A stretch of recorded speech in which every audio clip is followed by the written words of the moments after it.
사도행전 강의 19번째 시간으로 종교인이 예수님을 믿기 어려운 이유라는 제목으로 말씀을 전하겠습니다. 스데반은 이 긴 설교를 통해 계속해서 바로 이 유대인들의 강팍함과 또 하나님이 베푸시는 은혜에 대해 설명을 하고 있습니다. 앞에서 그래서 아브라함에 대해 이야기를 했고요. 또한 요셉과 모세에 대해 이야기를 했죠. 그런데 갑자기 주제를 바꾸어서 성전과 율법에 대한 말씀을 이야기를 합니다. 아니, 왜 사람들에 대해서 이렇게 설명을 하다가 갑자기 왜 성전에 대해 이야기를 하는 것인가요? 바로 앞에서 이 유대인들이 이 스데반을 공격한 내용 때문입니다. 이 스데반을 공회에 잡아놓은 뒤에 사도행전 6장 13절과 14절에서 사람들이 어떻게 공격했냐면, 거짓 증인들을 세우니 이르되 이 사람이 이 거룩한 곳과 율법을 거슬러 말하기를 마지 아니하는도다.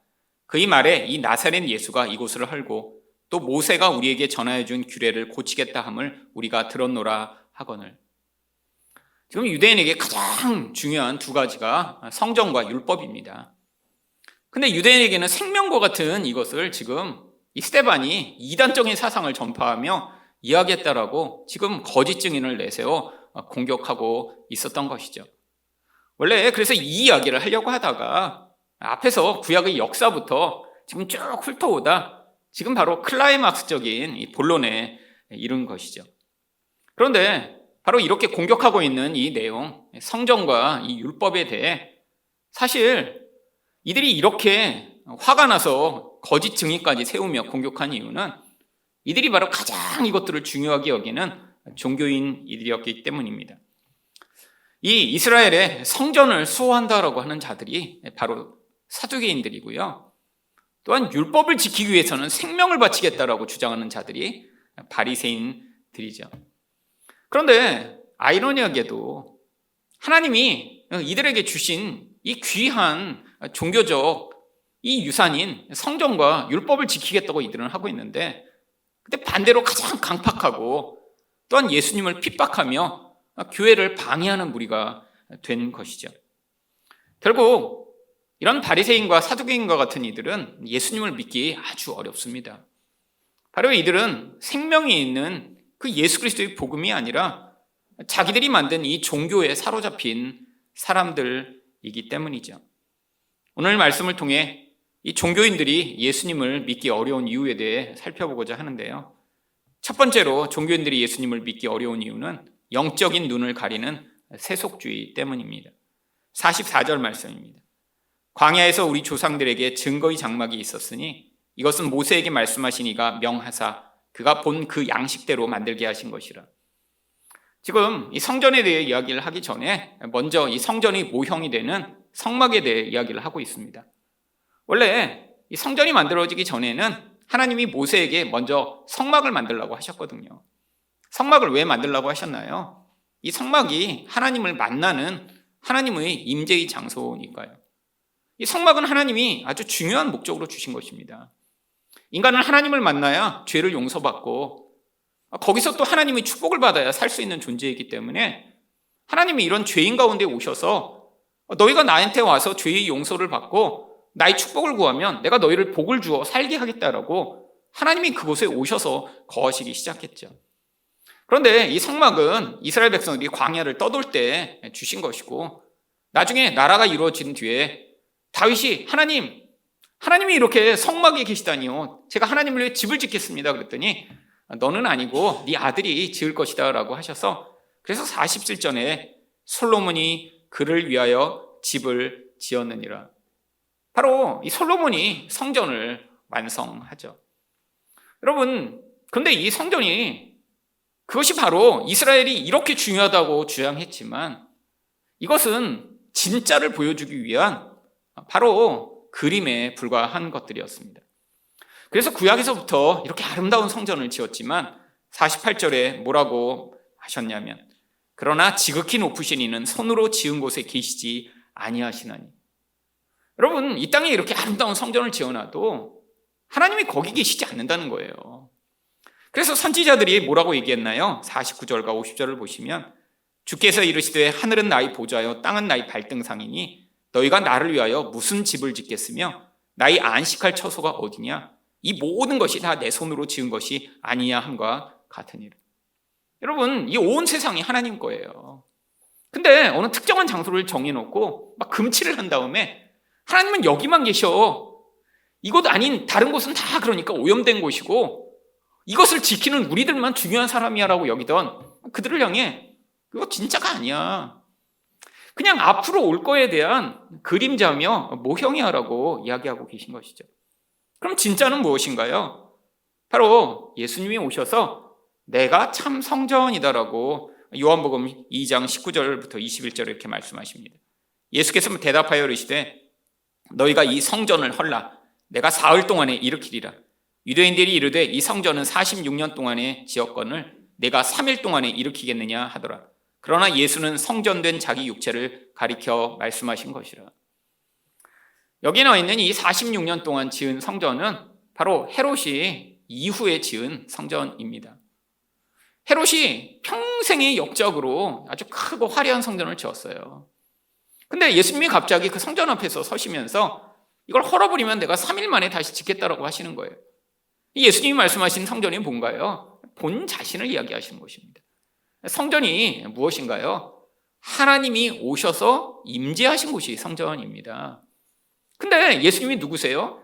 임마누엘, 하나님이세요. 임마누엘이라고 하는 것 자체가 하나님이 너희와 함께 계시다라고 하는 말입니다. 바로 예수님 안에 성령으로 하나님이 오셔서 함께 하심으로 말미암아 예수님이 살아계신 하나님이시며 또한 하나님의 성전이셨던 것이죠. 여러분, 바로 이 예수님을 보여주기 위해 구약에 성막도 존재했던 거고요. 성전도 존재했던 것입니다. 근데 이 종교인들은 이 실체가 오셨는데도 불구하고 그 실체를 인정하지 않고 과거에 그림자로 주어진 것을 붙들고 그게 진짜라고 지금 주장하고 있는 거예요. 여러분, 만약에 아파트를 분양할 때 다 이 모델하우스를 짓습니다. 저도 예전에 모델하우스에 한번 들어가 봤는데 안에는 다 진짜 같아요. 아파트는 똑같이 생겼습니다. 근데 창문 밖에 보면 창문이 뭐 다 그냥 밖에는 없죠 뭐. 근데 안에는 진짜 아파트랑 똑같아요. 근데 뭐로 지어졌나 이렇게 벽을 뚱뚱 치면요 다 그냥 나무 판자로 지어졌습니다. 그냥 겉모습만 멋지게 다 발라놓은 거예요. 다 뭐 발라놓고 가구도 넣어놓고 다. 밖에 가서 이렇게 보면 뭐 밑에도 다 나무 판자로 해놓고 다 그냥 얼기설기 해놨는데 그냥 안에만 멋지게 해놨죠. 여러분, 근데 그거 언제까지 존재하나요? 모델하우스는 진짜 아파트 지어지기 위한 홍보물로 존재하고요. 이제 다 분양 끝나고 아파트 지어지면 모델하우스 철거합니다. 그거 살 수 없어요. 여러분, 모델하우스 가면 항상 화장실에 뭐라고 붙어있는 줄 아세요? 절대 소변 보지 마세요. 왜 그렇죠? 똑같이 생겼어요. 변기도 있고. 근데 밑에가 연결이 안 돼 있어요. 그럼 가짜입니다. 쓸 수가 없어요. 앞으로 진짜 지어진 아파트가 이렇게 생겼으니까 그림만 와서 보세요. 하지만 사용할 수는 없습니다가 모델하우스예요. 구약의 성전 똑같습니다. 앞으로 예수님이란 분이 오셔서 이제 하나님을 그 예수님을 통해 만날 수 있으니까 그분이 어떻게 오실지를 이 그림을 통해 임시적으로 너희가 바라보다가 진짜가 오면 그 모델하우스를 이제 버려도 됩니다라고 하나님이 주신 건데 문제가 생겼습니다. 이 모델하우스를 가지고 장사를 너무 잘하면서 짭짤하게 돈이 많이 벌리기 시작했거든요. 여러분이 인간 안에 기본적으로 종교성들이 있기 때문에 무엇인가 특별한 이런 종교적 도구를 가지고 있으면 사람들이 몰려들고요. 이스라엘처럼 모두가 다 이런 종교 생활을 할 수밖에 없는 곳에서 이 성전이라고 하는 것이 엄청난 권력과 돈의 바로 중요한 소재가 된 것이죠. 여러분, 지금 이곳이 성전인가요? 여러분, 여기는 우리가 모여드리는 예배당입니다. 성전은 어디예요? 이제 성령이 예수를 믿는 자에게 오셔서 우리와 함께 하시기 때문에 여러분 한 분 한 분이 이제 하나님의 임재가 있는 성전입니다. 그래서 고린도전서 3장 16절은 무엇이라고 얘기하나요? 너희는 너희가 하나님의 성전인 것과 하나님의 성령이 너희 안에 계시는 것을 알지 못하느냐? 여러분, 예수님도 하나님의 성령이 그에게 오셔서 그 인간 안에 하나님이 함께 계심으로 그분이 성전이 되신 것처럼 우리도 이 인간 안에 하나님의 성령이 오셔서 우리도 하나님이 함께하는 존재가 되었고, 우리가 이제 직접 하나님께 나아갈 수 있고, 우리가 하나님께 직접 기도도 할 수 있고, 직접 우리가 죄의 용서도 구할 수 있고, 직접 하나님의 축복도 받을 수 있는 그런 놀라운 복이 우리에게 주어졌죠. 여러분, 근데 이 놀라운 복으로 가는데 이 사두개인들은 자기들이 그때까지 엄청난 이익을 누리고 있는 바로 이 성전을 포기할 수 없었던 것입니다. 여러분, 이 사두개인들이 보여주는 이 모습, 이 종교성은 바로 이 종교적 세속주의를 의미합니다. 근데 이 종교적 세속주의는 모든 사람 마음 안에 다 기본적으로 가지고 있는 거예요. 여러분, 사두개인들은 영적인 것을 전혀 믿지 않았습니다. 그들은 이 땅의 삶이 너무 좋아요. 아니, 다른 사람들은 거의 90%의 사람들이 하루 한 끼 먹고 아주 근근히 살아가고 있는데, 이들은 매일같이 성전으로 엄청난 양의 이런 양과 소와 이 돈이 쏟아져 들어오면서 정말 엄청나게 부유한 삶을 살았습니다. 심지어는 사람들이 이 성전세를 내기 위해 갖고 오는 돈마저도 로마 동전에는 로마 황제의 초상이 있으니까 이건 바꿀 수 없어라고 해서 이 초상이 없는 두로이 동전을 갖다가 엄청난 환전 수수료를 가지고 바꿔줬고요. 또한 성전에 사람들에게 세를 줘서 거기서 장사를 하도록 허용하는 자리세를 받았고요. 또한 사람들이 끌고 오는 양과 소는 다 뒷자를 놓고 자기들이 가까운 곳에 커다란 목장을 운영하면서 자기들이 키운 양과 소만 성전에 제사를 드릴 수 있도록 해서 또 거기서 엄청난 이익을 얻었죠. 그러니까 막 돈이 매일같이 쏟아져 들어오는 거예요.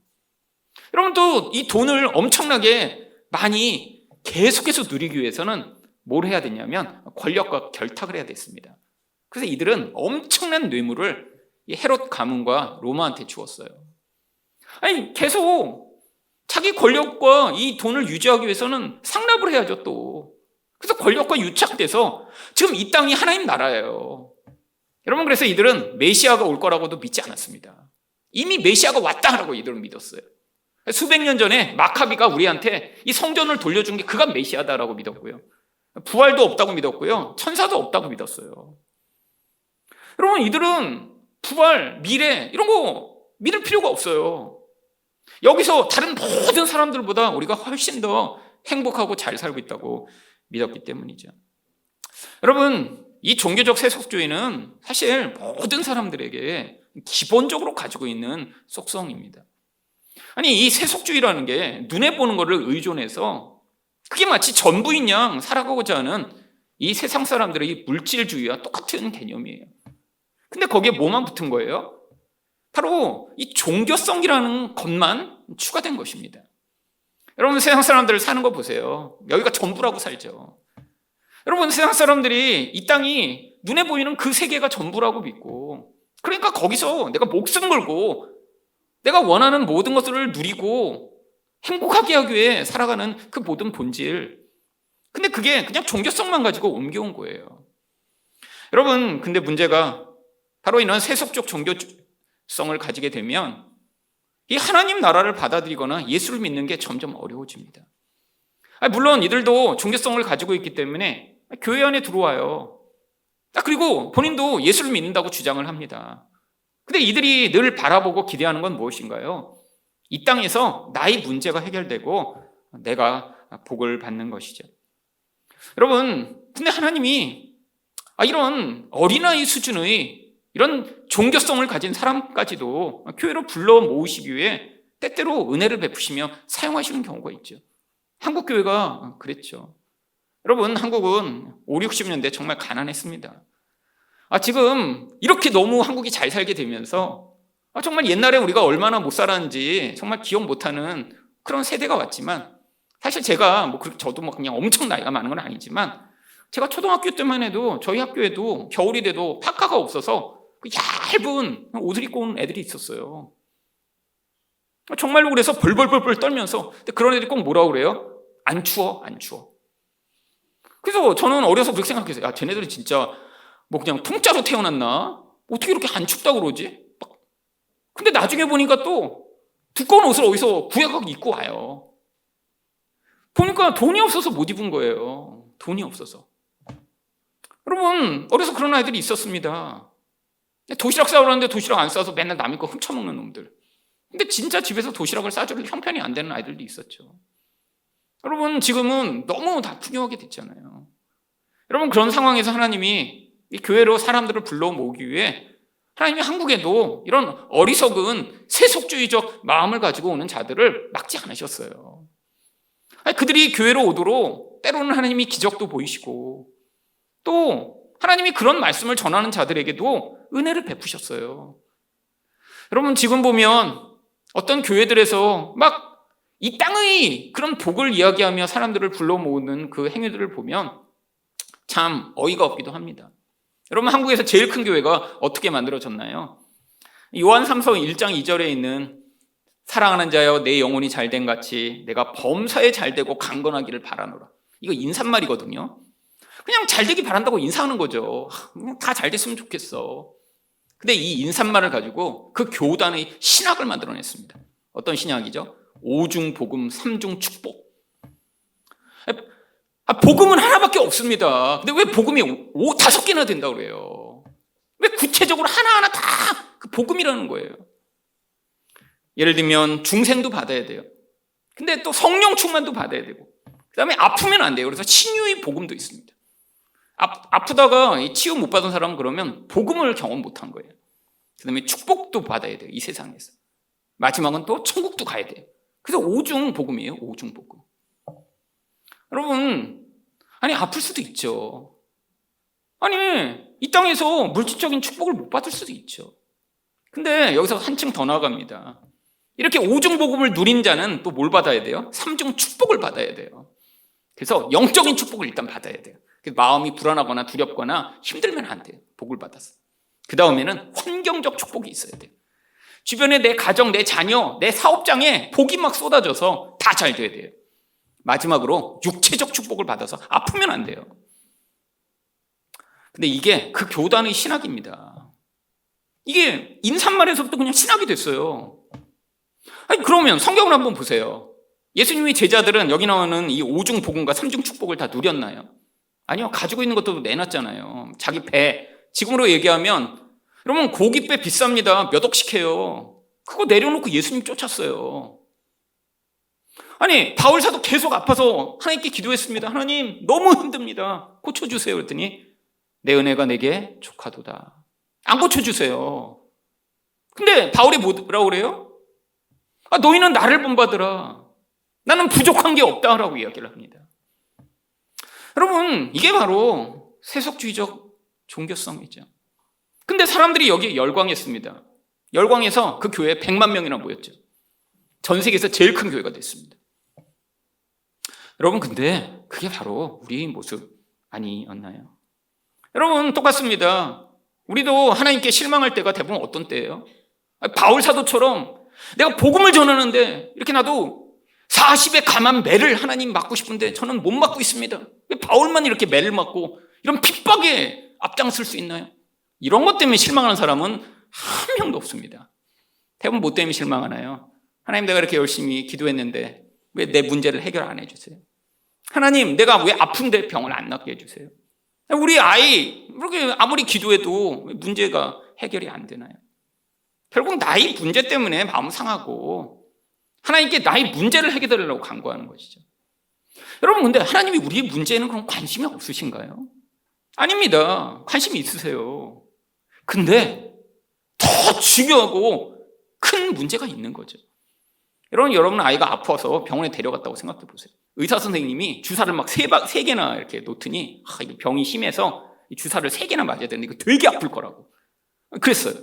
아이가 부모의 손을 붙잡고 아빠 저 무서운 주사를 내가 3개나 맞도록 아빠 허용할 거야? 저 의사 선생님 무섭게 생겼는데 저 아픈 주사를 날 찔리려고 그러는데 안 막아줄 거야? 그럼 아빠가 의사를 막으면 주사 놓으면 안 돼요. 이거 아파. 분명히 아플 거고 우리 애가 너무 힘들 것 같아. 안 됩니다!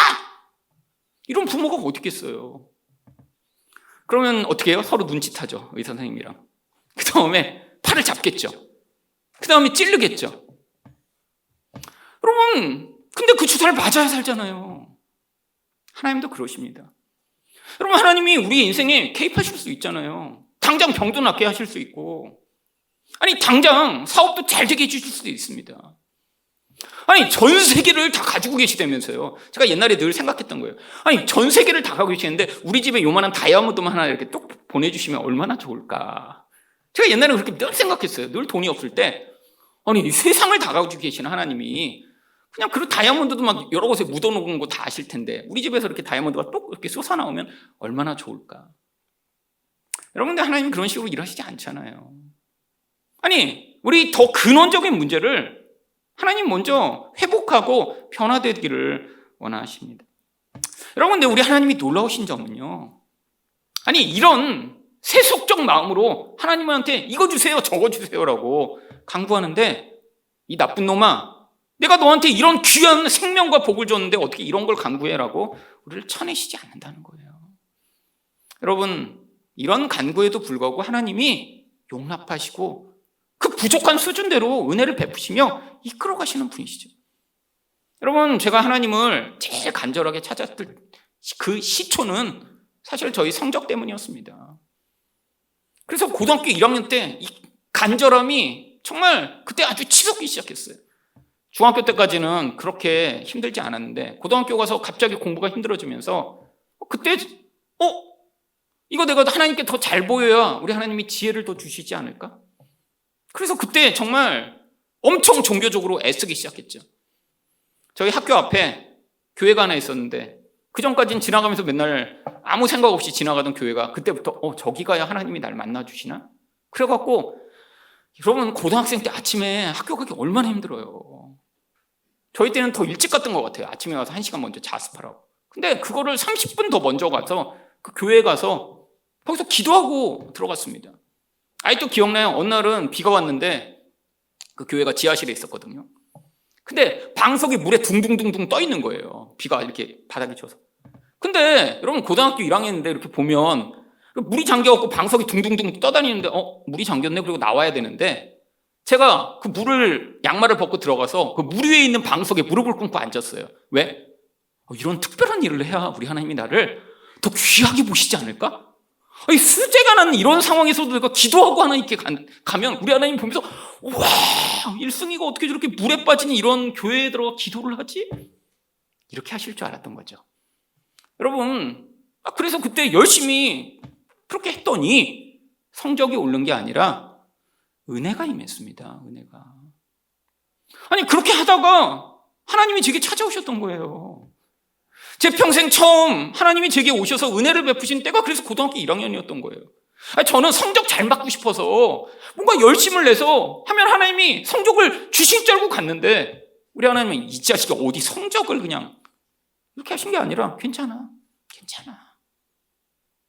여러분 그렇게 한번 경험했다고 막 믿음이 성장하나요? 그 이후에 늘 제가 실망하던 이유가 무엇이었냐면 늘 돈이 없는데 하나님이 돈을 안 주셔서 낙심하고 아픈데 기도해도 병이 안 나서 그래서 힘들어하고 여러분 인생의 문제 때문에 늘 고민하고 고통하고 힘들어했던 게 그게 오랜 기간 계속 되었습니다. 여러분 근데 돌아보니까 그때 문제를 해결 안 해주신 하나님이 너무 감사한 거예요. 만약에 그때 내가 하나님 돈 좀 주세요 그래서 하나님 정말 다이아몬드를 하나 땅 주셔서 문제가 해결됐다고 생각해 보세요. 아마 제가 그 수십 년의 고통스러운 과정을 통해 배운 이 돈이 아무것도 아니구나. 우리 하나님을 믿고 의존하는 게 진짜 중요한 거구나라는 사실을 배우지 못했겠죠. 여러분 아플 때마다 그냥 기도했더니 병이 탁탁 나아요. 그러면 아마 저는 제가 잘나고 제가 괜찮은 존재라고 늘 생각하며 교만하게 살았겠죠. 여러분 문제가 생길 때 문제는 해결 안 해주셨는데 제 영혼 안에 있던 이 욕망을 하나님이 다 드러내시고 하나씩 죽여나가시며 참 은혜가 무엇인지를 배워 성장의 과정으로 허락하셨습니다. 그러고 났더니 지금 와서 제 인생을 돌아보니까 참 고통이 많은 인생이었어요. 근데 지금 너무 감사한 거예요. 그때 그 과정이 없었다면 나는 그 20대 30대처럼 여전히 어리석고 눈에 보이는 게 전부라고 믿고 살아가며 늘 불안하고 고통하는 인생을 살다 이렇게 나이가 먹었을 텐데 아니요 하나님이 그 은혜로운 나의 인생을 그때마다 내가 망하지 않도록 붙드셨지만 하지만 또 그 문제를 통해 내 인생 가운데 죄를 해결하며 잘못된 욕망을 버리도록 은혜를 베푸셔서 여기까지 인도하셨구나라고. 여러분, 그래서 늘 하나님을 향한 그 놀라운 감사와 찬양의 고백을 하게 되는 것입니다. 여러분, 우리 안에 있는 이 세속적 종교성, 여러분 이젠 하지만 떠나야 하지 않을까요? 여전히 하나님 때문에 마음 상하는 일이 내 문제가 해결 안 돼서 화나는 정도에 그치지 않고 더 거룩하고 더 영광스러운 일을 위해 여러분의 인생이 사용되는 하늘사랑교회 성도 되시기를 축원드립니다. 두 번째로, 종교인들이 예수님을 믿기 어려운 이유는 무엇인가요? 성령을 거스르는 율법주의 때문입니다. 51절 말씀입니다. 목이 곧고 마음과 귀에 할례를 받지 못한 사람들아, 너희도 너희 조상과 같이 항상 성령을 거스르는도다. 이게 사실 이 스데반이 하고 싶은 핵심 구절입니다. 핵심 구절. 여태까지 그 역사를 쭉 얘기해 온 게 이거 얘기하려고 그런 거예요. 이 나쁜 이 할례도 받지 못하는 양. 근데 이들은 다 할례 받았어요. 근데 무슨 할례를 못 받았어요? 마음과 귀의 할례를 못 받았어요. 할례를 못 받았다는 게 뭔가요? 지금 옛사람 그대로 있다는 거예요. 새로 태어나야 되는데 죽은 존재라는 거예요. 그러니까 뭘 할 수가 없어요? 성령이 말씀하시는 데를 순종을 할 수가 없습니다. 여러분, 성령이 말씀하시는 게 뭐죠? 이제 너에게 새로운 생명의 길이 열렸다. 이 모형, 이게 아니라 예수를 통해서만 너희는 구원 얻을 수 있다. 근데 이걸 못 들으니까 이들이 무슨 일을 했나요? 52절입니다. 너희 조상들이 선지자들 중에 누구를 박해하지 아니하였느냐? 의인이 오시리라 예교하신 자들을 그들이 죽었고 이제 너희는 그 의인을 잡아준 자요 살인한 자가 되나니. 여러분, 구약에서 선지자들 죽인 대로 이젠 예수도 죽였다는 거예요. 여러분, 이 무서운 죄를 결국 영원히 이렇게 귀가 막힌 채로 살던 자들이 했던 것이죠. 근데 이들이 결정적으로 반대하고 거역한 게 무엇인가요? 53절입니다. 너희는 천사가 전한 율법을 받고도 지키지 아니하였도다. 여러분, 바리새인들이 들으면 정말 팔짝 뛸 노릇입니다. 이들은 이거 지키겠다고 지금 생명을 걸고 있거든요. 정말 이들은 아마 목숨을 내놓고 죽기까지 하던 사람입니다. 얼마나 이들이 열심히 율법을 지키고자 했냐면 안식일날 전쟁이 일어나서 적들이 쳐들어왔는데 나는 안식일에는 싸울 수 없다고 그래서 그냥 그 앞에 그냥 서 있다가 죽은 사람들이 수만입니다. 전쟁 때. 여러분, 아니 칼 들고 싸워야 되는 게 정상인데 난 안식일을 지키라고 했으니까 그날은 못 싸우고 그냥 죽은 거예요. 진짜 생명을 내놓는 사람이에요. 근데 너희가 율법을 하나도 안 지킨다. 여러분, 율법의 본질이 뭔가요? 여러분, 율법의 본질은 바로 하나님을 사랑하고 이웃을 사랑하는 것이죠. 근데 이 하나님을 사랑하고 이웃을 사랑하는 일은 바로 예수를 통하지 않고는 불가능한 일이기 때문입니다. 여러분, 우리는 흉내는 낼 수 있어요. 하나님을 사랑하는 척, 이웃을 사랑하는 척. 여러분, 근데 얼마만큼만 흉내를 낼 수 있냐면 하나님을 사랑하는 척도 남한테 들키지 않을 정도 흉내 낼 수 있고요.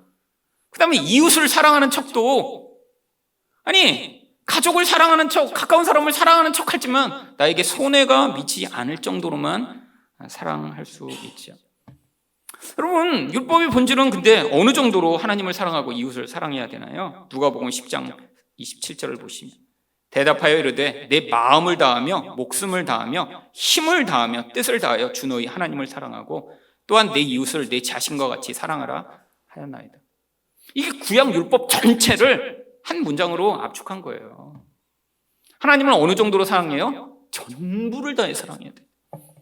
여러분, 이건 인간은 불가능합니다.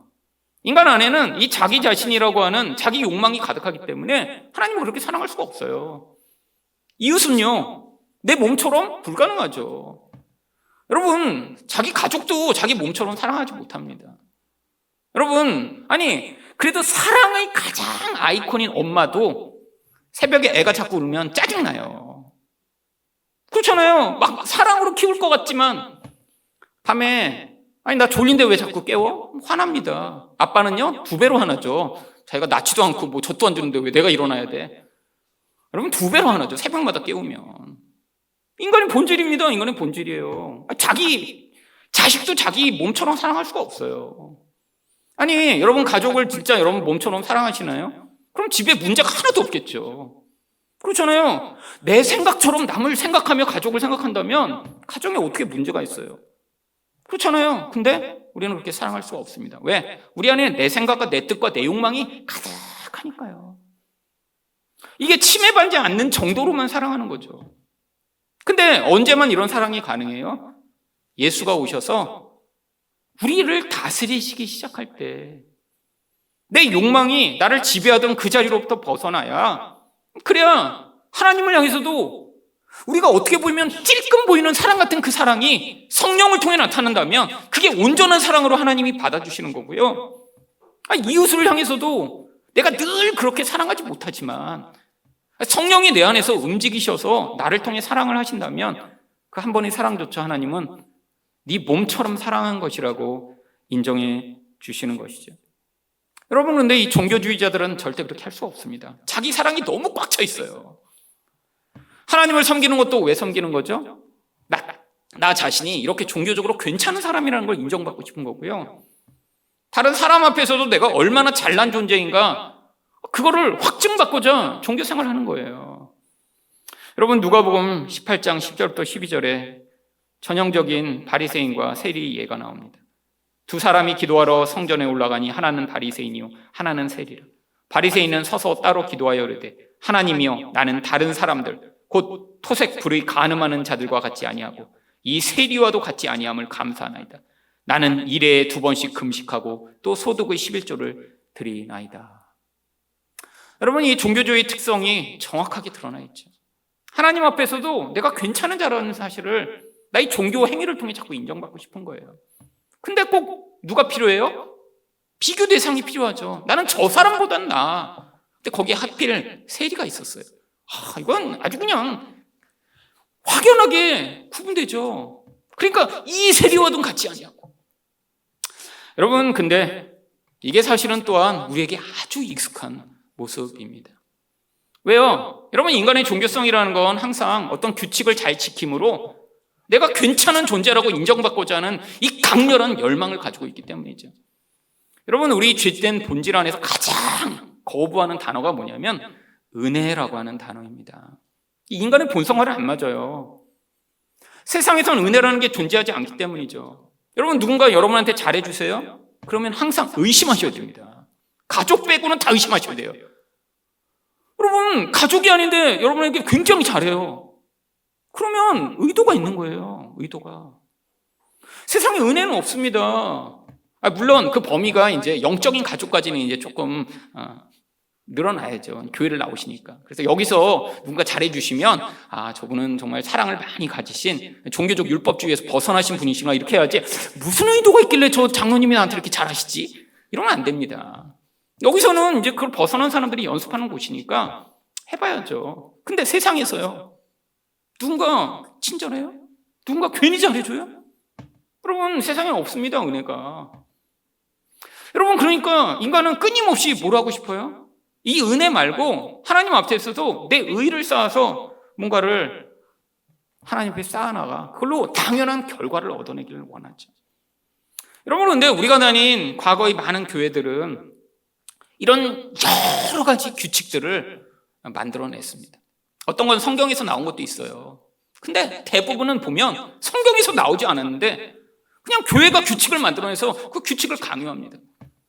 제가 어려서부터 다녔던 교회, 또 경험했던 많은 교회들에서 어제 설교를 준비하며 어떤 종교적 규칙들이 있었다고 하니까 한도 끝도 없이 오는 거예요. 그래서 적다가 그거 얘기하다가는 설교가 시간 내에 못 끝날 것 같아서 몇 개만 말씀드리도록 하겠습니다. 여러분, 제가 다녔던 교회들에서 자주 강요하던 규칙 중에 하나는 교회에서는 찬송가만 불러야 된다는 거예요. 찬송가만. 아마 옛날에 제가 다녔던 교회 목사님이 저희 교회 오시면 당장 시작하자마자 이단이구나 하실 거예요. 이단. 어떻게 그냥 찬송가 아닌 걸 이렇게 시작부터 불러? 그 다음에 여러분, 뭐 이렇게 성경 이런 거 띄워주는 거 이런 거 있을 수 없습니다. 다 갖고 다녀야죠. 다 갖고. 여러분, 그 다음에 예배 때는 정장을 입으셔야 돼요. 정장. 여러분, 제가 다녔던 교회 고등부 수련회를 갔는데도 제가 반바지 입었다고 예배 못 들어가서 같이 갔던 선생님이 입었던 정장 기지바지를 결국 입히셔갖고 그거 입고 들어가서 수련회 했어요. 하나님 앞에서 예배 드리는데 어떻게 반바지를 입고 드려? 말도 안 되죠. 말도 안 되죠. 여러분, 제가 다녔던 또 어떤 교회는 교회 공식 예배가 있을 때는 다른 예배를 드릴 수가 없습니다. 그래서 이 교회가 커서 오후 예배까지 있었거든요. 그 다음에 또 오후 예배가 또 있어요. 그러니까 그때까지 청년부나 이런 모임을 할 수가 없었어요. 왜? 공식적인 예배는 이 교회에서는 하나만 있어야 돼. 하나만. 따로 모여서 뭐 기도하고 찬양하고 안 돼. 그리고 늘 이상했습니다. 왜 그럴까? 왜 그럴까? 근데 그냥 그 교회가 만든 룰이에요. 여러분, 뭐 여러분도 흔히 아시겠지만 주일날은 돈을 쓰면 안 되죠. 주일날은 돈을 쓰면 안 돼요. 안식일이니까. 여러분, 또 피아노 외의 모든 악기는 사탄의 악기입니다. 여기는 지금 사탄 집단이에요. 막 드럼 치고 막 그것도 전자 드럼이야. 막 전자 막 이런 거 들어간 거. 그래갖고 대학부 예배 드리다가 장로님들이 시차로 오신다 그러면 막 악기 감추고 막 난리 났어요. 평소에 청소에는 치거든요. 젊은이들이 어떻게 피아노로만 찬양해요. 여러분, 점점점 심해집니다. 안수 집사는 주 3회 이상 새벽기도 참석, 장로는 5회, 목사는 7회. 근데 꼭 그걸 점검하는 분이 계시고요. 사람이 많으니까 새벽에 와서 점검이 잘 안 되니까 꼭 목사 앉는 좌석을 정해놨어요. 그래 거기 딱 목사들은 앉아야 나중에 착착착 보고 인원이 몇 명인가 체크할 수 있거든요. 장로들은 딱 거기만 앉아야 돼요. 안수 집사는 여기만 앉아야 돼요. 여러분, 근데 그걸 어기잖아요. 안수 집사인데 주 3회를 꾸준히 안 하잖아요. 나중에 장로 진급이 안 됩니다. 공덕을 쌓아서 장로가 되는 거거든요. 근데 몇 년 동안 최소 10년, 20년은 쌓아야 돼요. 그게 매주. 그러니까 정말 나중에 장로 된 분들은 진짜 대단하신 분들이에요. 대단하신 분들이죠. 그거를 10년, 20년씩 공덕을 쌓아야 그 자리까지 하네. 왜냐면 큰 교회고, 그러니까 그 자리 가는 게 쉽지 않죠. 그럼 장로님들은 이미 됐으니까 안 해도 되는 거 아니에요? 아니에요. 장로님들이 100분이니까 이 서열 관계가 엄청납니다. 그러니까 거기서 높은 무슨 부장 맡거나 아니면 뭐 이런 수석 장로 맡으려면 이것도 일주일에 5일로 안 돼요. 또 이 7일 매주 하시는 분이 계시거든요. 근데 이게 문제가 부목사들입니다. 부목사들. 여러분, 하루도 빠지지 않고 새벽기도를 계속 할 수 있을까요? 365일. 쉽지 않습니다. 어느 부목사님이 아파서 빠졌어요. 근데 딱 티나잖아요. 맨날 앉는 자리에 앉잖아요. 여러분, 여러분들 지금 앉는 자리 거의 대부분 앉으십니다. 그래서 안 오시면 딱 알아요. 저도 여기 안 계시네? 그 자리에 늘 앉으시니까. 여러분, 그렇잖아요. 늘 그 자리에 앉는다고 생각해보세요. 당장에 주일날 내려오는 거예요. 왜 안 나왔냐?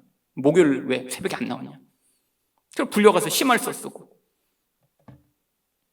여러분, 모두 감시하고 있어요. 저 사람 몇 번 하고 있지?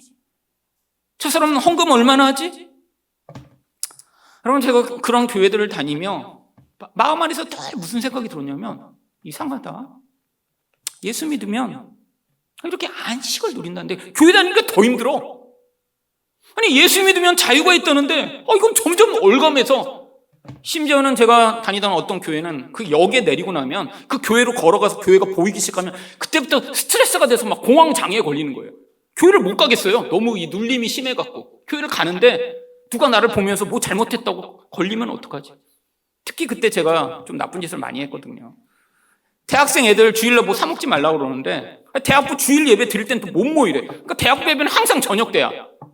저녁에 끝나고 나면 배고파. 애들 데리고 가서 뭐라도 먹여야 되는데 그 먹다 걸리면 이거는 정말 대역죄인 거예요. 안식일을 범한.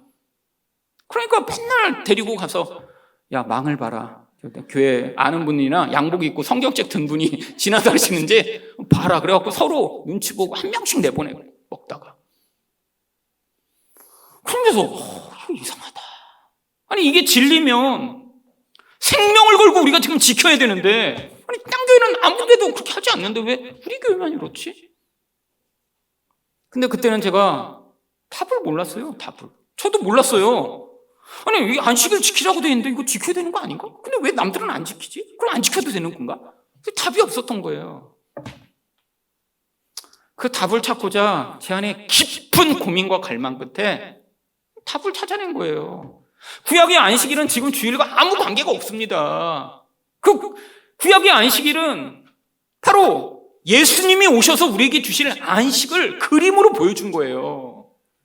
인간은 노력하고 애쓰고 아무리 일주일 내내 힘을 써도 그 인간이 간절하게 원하는 그 안식을 자기 힘으로 얻어낼 수 없기 때문에 하나님만이 주시는 안식을 바라보며 그날은 하나님께 집중하도록.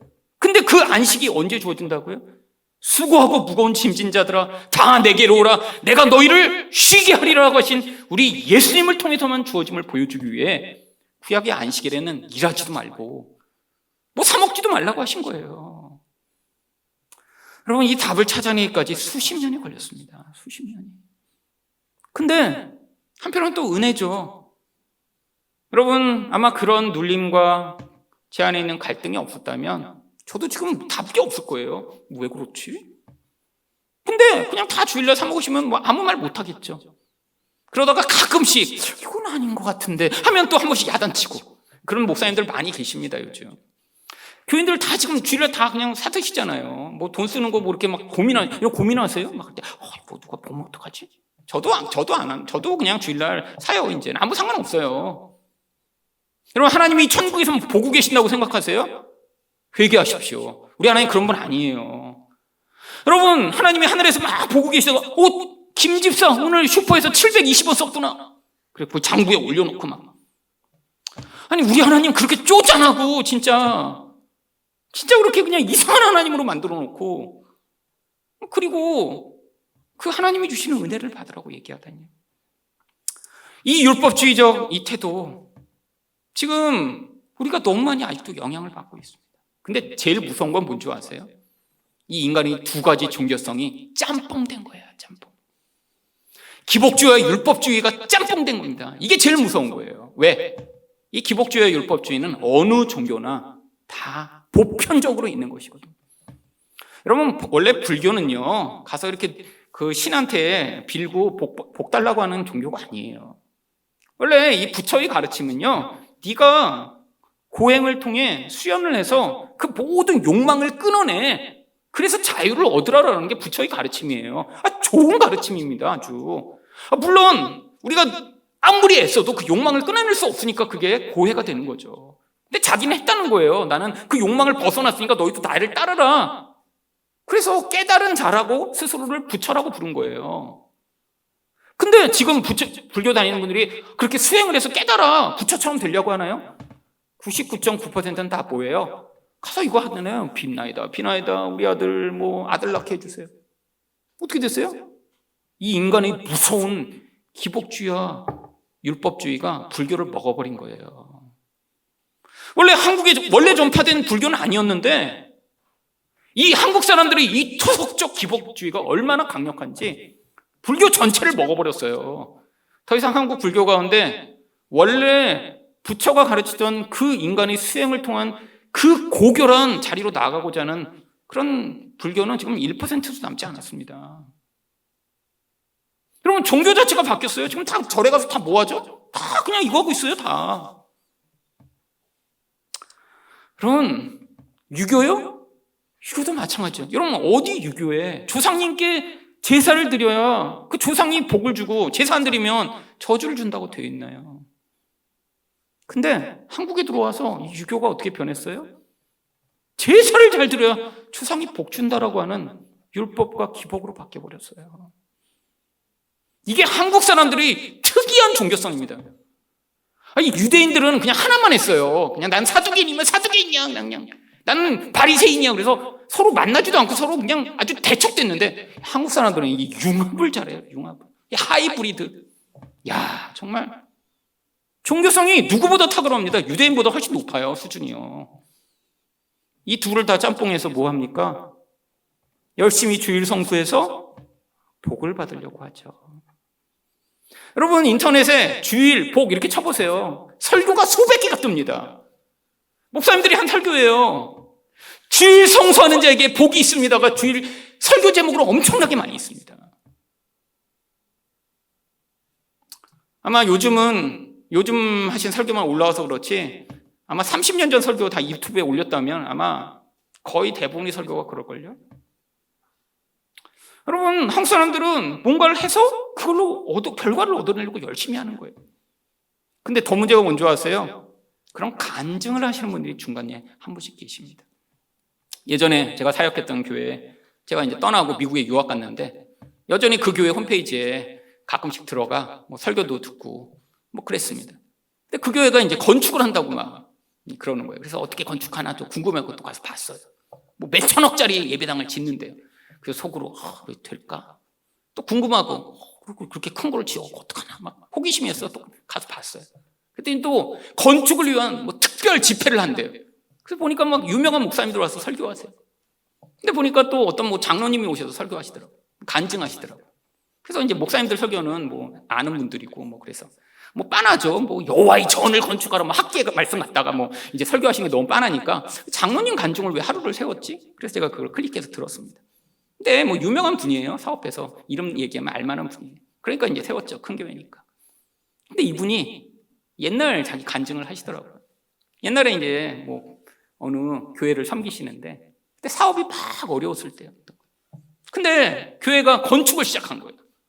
근데 자기는 사업을 크게 그때 하긴 했는데 그때 막 어려워갖고 막 어떻게 해야 되나 막 자기도 고민하고 있는데 교회가 건축을 시작한다는데 마음이 고민이 시작되신 거예요. 근데 그때 그런 마음이 들었대요. 어차피 이건 지금 하나님한테 한번 짠 내 믿음을 보여서 하나님이 안 도와주시면 지금 망할 것 같은데 한번 지금 내가 한번 도박하듯이 하나님께 믿음을 한번 보이자. 그리고 빚을 내서 엄청나게 큰 금액을 건축 헌금을 했답니다. 근데 이분이 그렇게 했더니 그때 뭔가 일이 풀리기 시작한 거예요. 신기하게 또. 망하셨어요. 이런 간증을 안 하는데. 그러고 났더니 대출이 안 되다가 갑자기 거기서 연락해서 대출이 되고 새로운 사업을 수주하면서 그래갖고 그걸 기회로 해서 회사가 이렇게 커져서 이렇게 됐다라는 간증을 그 교회에 건축하는 데 와서 하시더라고요. 무슨 얘기예요? 빚내서라도 헌금해라 라고 하시는 거죠. 제가 그걸 들으며 참 저런 분의 간증 때문에 이 한국교회가 이렇게 됐구나. 여러분, 빚내서 간증했다 그렇게 되는 분 있을 수도 있죠. 있을 수도 있죠. 근데 빚내서 간증했다 망한 분은 간증 못합니다. 기독교 교회에서 퇴출이에요. 그런 사람 혹시나 제가 그렇게 하고 그 얘기 들었다가 빚내서 간증했다가 제가 망했습니다. 이런 사람은 누가 세우겠어요? 여러분, 인간의 이 무서운 기복주의와 율법주의가 서로 결합되면 이런 기괴한 모습이 나타납니다. 여러분, 과거에 있었던 일만이 아닙니다. 여전히 우리 안에도 이 종교성이 남아있어도 때로는 내가 이걸 안 해서 하나님 벌 주시는 거 아니야? 아니면 내가 이걸 해야 하나님이 복을 주셔서 이 문제를 해결해 주시나? 라고 하는 마음이 드신다면 여러분은 지금 아직도 이 온전한 복음으로 말미암는 은혜를 깨닫고 있지 못하신 거죠. 우리 하나님이 주시는 가장 큰 복은 바로 우리를 하나님의 백성 삼으셔서 그 영원한 생명을 우리에게 값없이 주신 것입니다. 여러분, 우리가 무엇을 잘해서 얻은 것도 아니고요. 바로 예수 그리스도를 믿는 자에게 주시는 놀라운 은혜죠. 이 은혜로 말미암아 하나님께 순종하여 예수를 믿는 자만 보일 수 있는 이 참 사랑의 인생을 살아가는 여러분 되시기를 축원드립니다.